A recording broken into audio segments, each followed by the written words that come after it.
जय गुरुदेव। और दोस्तों, मेरे चैनल सिद्ध सावर मंत्र में आपका एक बार फिर से हार्दिक स्वागत है। और देखिए, आज मैं जो आपके सामने साधना लेकर के आया हूँ, वो साधना वास्तव में ही अपने आप में एक अद्भुत साधना है और बहुत ही प्रचंड साधना है, जो कि प्रत्यक्ष साधना है। देखिए, एक चीज़ मैं आपको पहले ही बता देता हूँ कि इस वीडियो को आप मिस मत करना और बिल्कुल भी इसको स्किप करके मत देखना। वीडियो देखें तो पूरी देखना, वरना नहीं देखें तो कोई बात नहीं है, क्योंकि ये साधना ऐसी ही है। ये साधना इतनी ज़्यादा प्रचंड और प्रत्यक्ष साधना है कि जिसके विषय में जल्दी से गुरु भी अपने शिष्य को नहीं बताते हैं। लेकिन मैं ये साधना आपके लिए बता रहा हूँ, जिसको वीर साधना कहते हैं। यूँ तो संसार में बहुत साधनाएं हैं, परंतु उन सब से वीर साधना जो है अपने आप में एक बहुत ही महत्वपूर्ण साधना है और दुर्लभ भी है। ये जो साधना है, ये साधना के क्षेत्र में जो लोग हैं वो इस बात के महत्व को जानते भी हैं, समझते भी हैं और इसकी गोपनीयता को भी जानते हैं। ठीक है, जो उच्च कोटि के साधक होते हैं वो वीर साधना अपने जीवन में जरूर करते हैं। तो देखिए, वीर का तात्पर्य क्या होता है। वीर का जो तात्पर्य होता है वो एक ऐसी साधना से होता है कि जिसे संपन्न करने के बाद वीर जो है वो उसके वश में हो जाता है और एक ऐसा बलिष्ठ, एक ऐसा शक्तिशाली पुरुष जो कि जीवन भर तुम्हारी सहायता करता है। अब वो बात अलग है कि भाई आप उससे कैसा कार्य करवाना चाहते हैं। अगर आप उससे गलत कार्य करवाएंगे तो फिर गलत ही नतीजे आपको मिलेंगे। अगर आप उससे किसी का मारण या फिर उच्चाटन करवाएंगे तो फिर आप को भी वही सब झेलना पड़ेगा, क्योंकि किसी भी शक्ति से कोई भी गलत कार्य नहीं करवाना चाहिए। जो संसार के हित में हो, मनुष्य के हित में हो, वही सब कार्य करवाने चाहिए, ना कि आपको उनसे कोई गलत कार्य करवाएं। क्योंकि कोई भी शक्ति है वो कभी भी किस गलत कार्य नहीं करना चाहती है। और शक्ति हमेशा किसके वश में होती है? शक्ति उसी के वश में होती है जो व्यक्ति अंदर से निर्मल और पवित्र होता है। और जो अंदर से निर्मल और पवित्र होगा वो इस प्रकार के कार्य बिल्कुल भी नहीं करवाएगा किसी भी शक्ति से। राजा विक्रमादित्य की कहानी तो सभी को पता है। उन्होंने भी वीर सिद्ध कर रखा था। बहुत से संसार में ऐसे लोग हुए हैं जिन्होंने वीर सिद्ध कर रखे हैं। और ये साधना बिल्कुल सात्विक साधना है। कोई किसी तरह की भी, कोई भी इसमें डरने की बात नहीं है। जो सरल गायत्री के उपासक हैं वो भी इस साधना को कर सकते हैं। चाहे स्त्री हो, चाहे पुरुष हो, चाहे बच्चा हो, कोई भी हो, वही इस साधना को कर सकता है। ये साधना इतनी ज़्यादा महत्वपूर्ण है। अब मैं आपको बता देता हूँ कि वीर का मतलब क्या होता है। वीर का जो तात्पर्य होता है वो एक ऐसी इस प्रकार की साधना से होता है कि जो भूत साधना होती है ना, जैसे कि व्यक्ति भूत प्रेत को सिद्ध कर लेते हैं और उससे तरह तरह के कार्य आप करवा सकते हैं। तो ये जो वीर होता है वो कठिन से कठिन कार्य को भी आपके को चुटकी में हल कर देता है। और वीर का जो तात्पर्य होता है वो वीर तात्पर्य होता है कि भूत से भी ज़्यादा मजबूत, हनुमान से ज़्यादा बलवान, राम से ज़्यादा क्षमाशील और कृष्ण से भी ज़्यादा चतुर। एक ऐसा व्यक्तित्व होता है ये वीर, और जो कि हर तरह से मुसीबत में आपके साथ खड़ा रहता है। अगर आप यम नियम के सिद्धांत पर हैं, सही, सरल और सात्विक स्वभाव के हैं, तो किसी की मजाल नहीं कि आपके साथ कोई गलत कार्य कर जाए फिर, क्योंकि वीर आपके बिल्कुल सामने आकर के खड़ा हो जाएगा। सबसे पहले वीर के सामने से उस शक्ति को गुजरना होगा, तभी वो आपका अहित कर सकती है। मतलब कि एक पूर्ण रूप से आपके सामने एक सुरक्षा चक्र होगा, ढाल होगी वो। तो देखिए इस साधना को किस प्रकार से किया जा सकता है वो मैं आपको थोड़ा सा इसके बारे में बता देता हूं और विस्तार पूर्वक बताऊंगा। ये मत कहना कि वीडियो लंबी हो गई है, वीडियो को पूरी देखना, स्किप करके बिल्कुल मत देखना। मंत्र भी इसी में दूंगा और विधि भी पूरी इसी में बताऊंगा, ठीक है? क्योंकि मैं ये नहीं चाहता कि भाई कोई भी साधना गोपनीय रहे, ना तो मेरे गुरुदेव ने ये चाहा कि कोई साधना गोपनीय रहे और ना ही मैं चाहता हूं कि कोई भी साधना गोपनीय रहे। तो इसलिए मैं इस साधना को आपको बता रहा हूं कि जो कि देव दुर्लभ साधना है। ये साधना मात्र 14 दिन की साधना है, ये केवल 14 दिन की साधना है ये। और इसमें केवल आपको कुछ सामग्री की आवश्यकता होगी।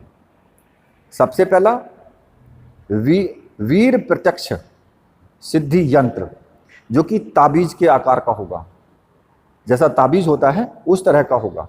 मंत्र सिद्ध प्राण प्रतिष्ठा युक्त होना चाहिए। हकीक की माला मंत्र सिद्ध प्राण प्रतिष्ठा युक्त होनी चाहिए। एक रक्षा माला, जो कि जब आप मंत्र जाप करेंगे तो वो आपके गले में रहेगी, और जब मंत्र जप आपका पूरा हो जाए तो उसके बाद उसको उतार करके और पूजा स्थान में ही आपको रख देना है। अब इस साधना को कब से शुरू करना है? ये साधना रात्रिकालीन साधना है। हमेशा जब भी साधना करने बैठे हैं इसको, तो रात्रि को 9 या 10 बजे के बाद ही इस साधना को आपको करना है। किसी भी शुक्रवार के दिन से ये साधना आपको शुरू करनी है, और पश्चिम दिशा की तरफ आपको मुख करके बैठना है। लाल रंग का आपका आसन होना चाहिए और लाल रंग के ही आपके वस्त्र होने चाहिए, जिन्हें बैठ करके आप साधना करोगे। सबसे पहले आपको क्या करना है कि आधा किलो गेहूं का आटा ले लें और उससे एक मनुष्य की आकृति बनानी है आपको। उस आटे से एक पुतला बनाना है और उसको सिंदूर से उसको रंग देना है पूरा। इसी को वीर बोलते हैं, ठीक है? और पास में ही जब आप इस पुतले को वहां पर रख करके चौकी पर लाल वस्त्र बिछाएंगे, पुतले को वहीं पर रखेंगे और पास में ही आपको तेल का दीपक जलाना है, ठीक है? और जो वीर प्रत्यक्ष सिद्धि यंत्र है वो भी आपको उसी के बराबर में वहीं पर ही एक छोटी सी प्लेट ले लेंगे स्टील की, उसमें पुष्प बिछा करके और उस यंत्र को वहीं पर स्थापित कर देना है। अब जब आपका इतना काम हो जाएगा, ठीक है, और जो धूप दीप है, देखिए धूप, सुगंधित धूप आप जलाएंगे। और सबसे पहले आपको क्या करना है कि अगर गुरु चित्र बहुत आवश्यक है और गणेश भगवान का चित्र इसमें भी बहुत आवश्यक है। सबसे पहले आपको पूजन करना है भगवान श्री गणेश का। पंचोपचार पूजन करेंगे। पंचोपचार पूजन की विधि मैंने कई बार पहले बता चुका हूं कि ओम श्री गणेशाय नमः दीपम दर्शयामि, इस तरीके से ओम श्री गणेशाय नमः धूपम दर्शयामि, और रोली का तिलक लगाएंगे, लाल सिंदूर का तिलक लगाएंगे। और उसके बाद फिर आपको थोड़े से लाल पुष्प चढ़ाने हैं और थोड़ा सा मिष्ठान अगर आप रख सकते हैं तो बहुत अच्छी बात है, मिष्ठान रखेंगे, ठीक है? इसके बाद भगवान श्री गणेश का आपको एक माला मंत्र का आपको जाप करना है। अब एक माला मंत्र का जाप आप भगवान श्री गणेश का करेंगे, जैसे कि वक्रतुंडाय हुम, इस मंत्र का एक माला जाप कर ले और भगवान श्री गणेश से प्रार्थना करें कि साधना में किसी भी प्रकार का अगर विघ्न आता है तो आप विघ्न हरता हैं, आप प्लीज उन विघ्नों का हरण करें आप, ठीक है? और थोड़ा सा जल ले लें, पुष्प को जल में भिगो करके और चारों तरफ छींटे दें और मंत्र पढ़ें, वज्र नखाय महादंताय 10 दिशो बंद बंद हुम फट स्वाहा, इस मंत्र को आपको पढ़ना है, ठीक है? जब आप इतना कार्य कर लेंगे तो फिर आपको अपने गुरु का पूजन करना है। वैसे ही पंचोपचार पूजन करना है अगर आपके गुरु हैं पहले से तो गुरु मंत्र का आपको जाप करना है और वो गुरु जी की तस्वीर आपके पास होनी चाहिए। अगर गुरु नहीं है तो भगवान शिव को गुरु मान करके और भगवान शिव का पूजन करें। ऐसे ही पंचोपचार और ओम नमः शिवाय का आपको 2 माला या 1 माला का जाप जरूर करें और भगवान शिव से प्रार्थना करें साधना में सफलता प्राप्त करने की। और देखिए एक चीज और आपको करनी है, अगर भगवान शिव को आपने गुरु माना है तो सुबह के टाइम ये तो साधना आपको रात्रि को करनी है, लेकिन सुबह के टाइम आपको कम से कम 11 माला का जाप ओम नमः शिवाय का रोज डेली आपको करना है। ठीक है, अगर गुरु आपके हैं तो फिर गुरु मंत्र का आपको 11 माला का जाप रोज डेली सुबह के टाइम जरूर करना है। अब इसके बाद आता है आपका जो वीर है उसके लिए।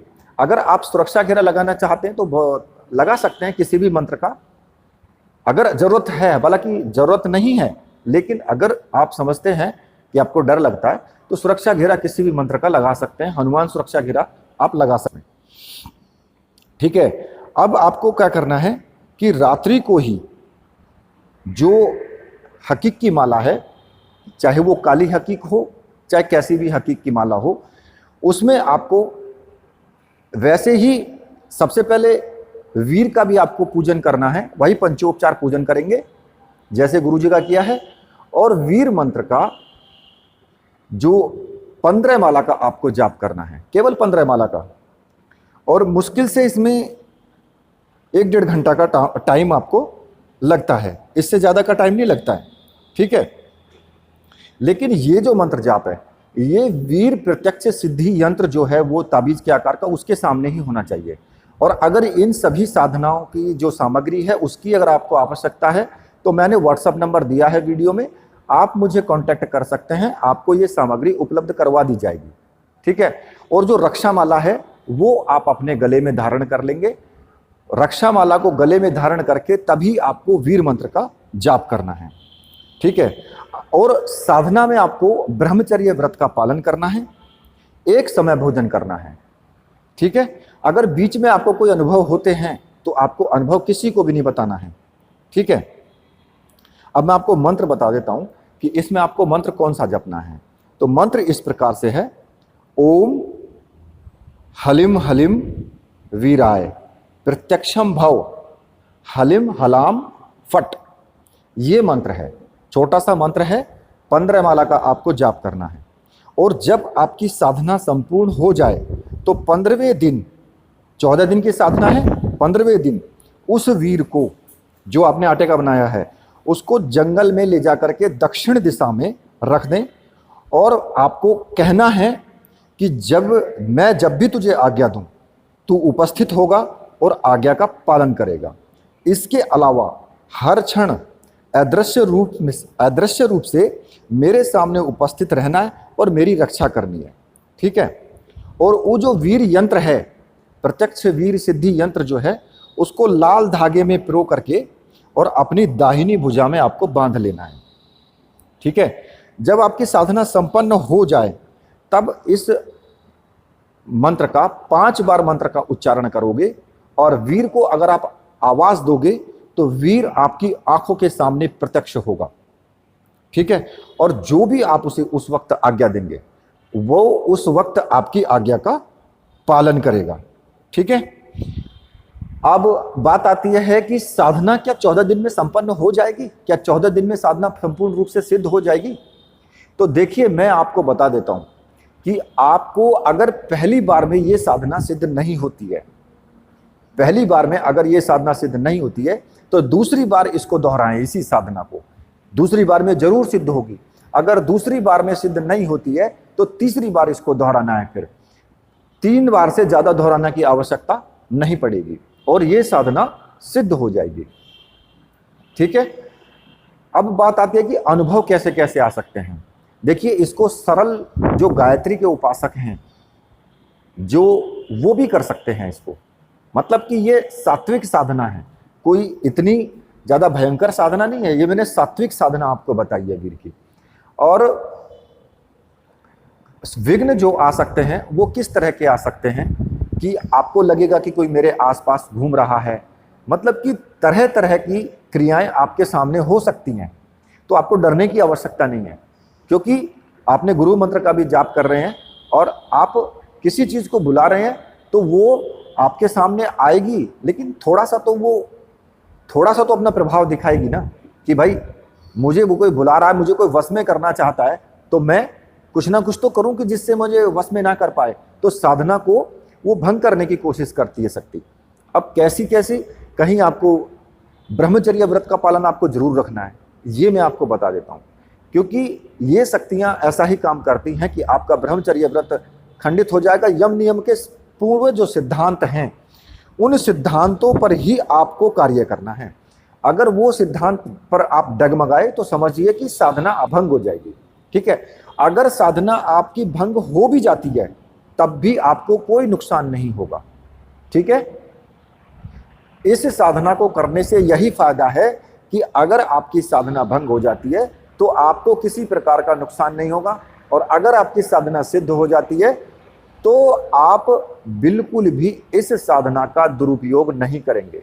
अगर आप इसका दुरुपयोग करेंगे, अगर आपने इस साधना का दुरुपयोग किया, तो ये मैं कहता हूं कि आप सिर्फ एक बार ही इस साधना का दुरुपयोग कर सकते हो, उसके बाद दोबारा वीर आपकी आंखों के सामने नहीं आएगा। ये मैंने इसमें वचन दे करके प्रतिबंध लगा दिया है। ठीक है, क्योंकि ये साधना वास्तव में बहुत महत्वपूर्ण साधना है, और कुछ लोग ऐसे होते हैं कि जो इतना गलत कार्य करने के लिए भी हिचकिचाते नहीं हैं, तो इसलिए वो वीर आपकी आंखों के सामने फिर आपका कार्य करने के लिए नहीं आएगा अगर आपने इस साधना से एक भी गलत कार्य किया। ठीक है, ये प्रतिबंध लगा चुका हूं मैं, तो इसलिए सोच समझ करके इस वीर का उपयोग करना, हमेशा भले कार्यों में उपयोग करना, बुरे कार्यों में बिल्कुल मत करना। अगर किसी की जान बचती है तो बचाओ, कोई डूब रहा है तो उसे निकालो बाहर, लेकिन ऐसा नहीं कि कोई बाहर खड़ा है और उसको डुबो दिया जाए।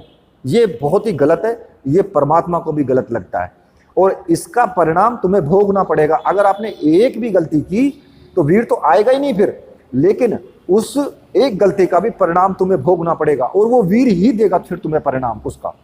ठीक है, तो इसलिए ये गलती मत करना इस साधना में। तो देखिए, इसी के साथ अब मैं यहीं पर अपनी वाणी को विराम देता हूं, और तो मेरे साथ बोलिए वीर बजरंगबली हनुमान जी महाराज की जय। बोलिए मेरे परमहंस सदगुरुदेव की जय।